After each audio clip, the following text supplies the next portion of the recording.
So I just got to Cartagena. I always book the cheapest available option, and this is the room he brought me to. Now, he didn't speak English, and my Spanish is very limited.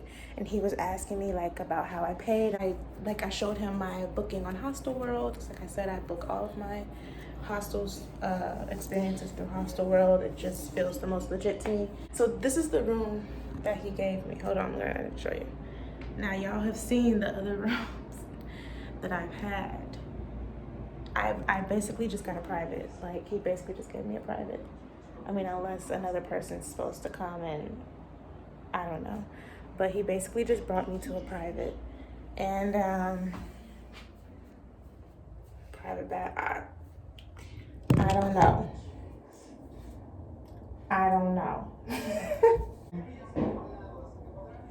Yeah, like $70 for, I don't know what that is.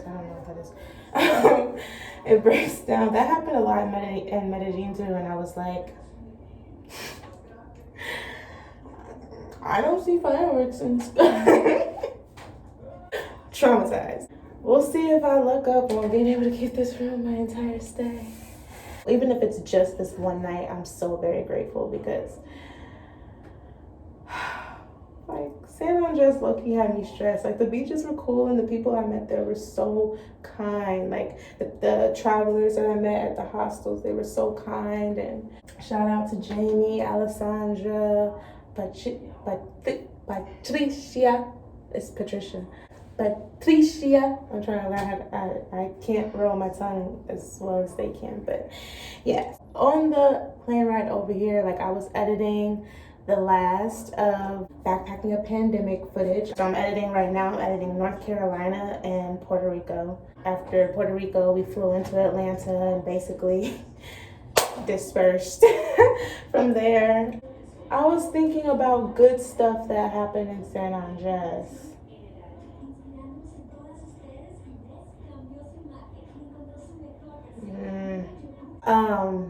Walking along the downtown area. I went there the first night with the guy I was telling you guys about, Ed.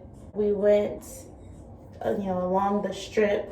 There's this one part where you can kind of walk out, kind of like, I'm sure we've all seen the like Grand Cenote picture of Tulum, where there's that like walkway path, little thingy thing, and then there's the water around it. It's something like that, but like San Andres version, so it's like all busted up and like low-key, kind of like whatever, but it's surrounded by ocean. We sat out there the first night, and honestly, it was amazing. Like I was just able to sit out there. Like honestly, I could have fallen asleep just on concrete, just right there, just the sound of the ocean, the wind, like how it felt. Like, I was looking at Orion in the sky. I was telling Eduardo, like, look, Orion, and he told me from where he's from, they call it the Three Sisters. And when I looked it up, it did say that, people call it Orion's Belt, the Three Sisters, the Three Kings, I think something like that. They call it multiple things. But I wanted to look up, like, I wonder if they have a story behind, like, what the Three Sisters is, the way we have a story behind Orion's Belt, But anyway, yeah, that was a good experience. I didn't do Johnny K. Anyone who's ever been to San Andres or thought about going to San Andres and just heard of things to do, no, I did not go to Johnny K. I did not go to the aquarium. Why? Because I had already made up my mind. Like I feel like I had got the general gist of San Andres Island. You know what I mean?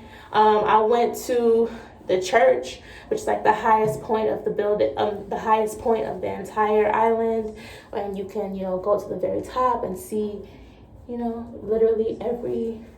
You can see the entire island, and that's what I did. I did get some footage of that. I'm about to strip. I ain't even gonna lie. I'll leave my shirt on because I am doing recording right now, but that was 10 Colombian pesos. That was cool. For 10 Colombian pesos, like, it's whatever. I learned some history. That's where I was reminded of the Johnny Cake situation and was able to go on this hunt for Johnny Cake before I left the island. So yeah, that was nice. It felt so good at the top. I just love like the wind blowing and the sound of the water combined, like a nice breeze and the sound of water. I could have fell asleep up there too. And then I went to the Botanico garden. Now they have a botanical garden. If it was beautiful, I would have recorded it. Let's just say it like that. It was a bunch of trees. Like, it looked like the rest of the island. Like, the most colorless, like, blandest botanical garden I've ever been to in my life. I don't know if it's a thing where maybe San Andres Island is just riding off of this idea of we're an island and that's all we need to contribute is island and ocean. Or if it's a thing where it's really just like that's all that their island has to create, you know, all that it just naturally offers. You know, I have no idea. Whatever the case, it was a humbling experience to see the botanical garden that looked like that, because we can go to a lot of those places in the States and it's beautiful. Beautiful, beautiful, beautiful, to the point where it's like, oh, we can just spend a weekend, you know, going to the park. You know what I mean? They can't do that. First of all, I was the only one up in that bitch. First of all. Second of all, being from there, they probably like tourist attraction. You know what I mean? Like, that's probably one of them places where it's like the botanical garden. No.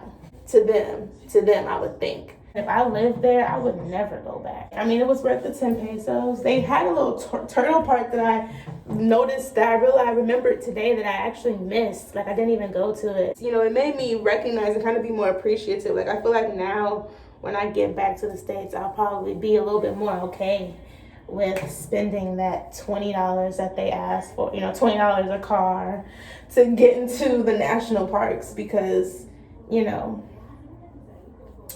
our national parks are beautiful, and, you know, people clearly, like, it has to be something where people really do put in time and effort and hire people and do things to make our national parks look the way they do. Because honestly, the botanical garden in San Andres, it looked like, yep, this is just how it grows here. We had some people come through and, you know, lay down a pathway.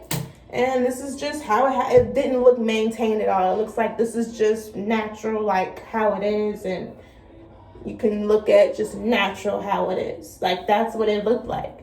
It didn't look like anyone maintains it. It didn't look like, with the exception of the fact that they had this one building where you're supposed to be able to go to the rooftop and like look and see the city and you know, have an overview of the botanical garden. But I get to the top, and there's like men up there painting and like doing construction work damn near. It was like, I don't belong up here. And that's really kind of how the entire island looked. It just looked like it's not maintained. No one's putting money into maintaining the island. It's literally just like, this is just what it is. That's why I said it's the hood. Like, it reminds me of the hood. Next day I went to San Luis. That's the third beach, the nicest beach on the island. The least crowded, the cleanest. But I think that's just, it's like that naturally because it's the least crowded. Like, that's what I'm saying. The island is not maintained at all. And it's very obvious that that's the case. I got me some Johnny cake. I got me 3 things of Johnny cake. Blue Almond Hostel was $10 a night. I think I said that in that previous video, but if not, it was $10 a night. Go for yourself, see for yourself, judge it for yourself. Please, please.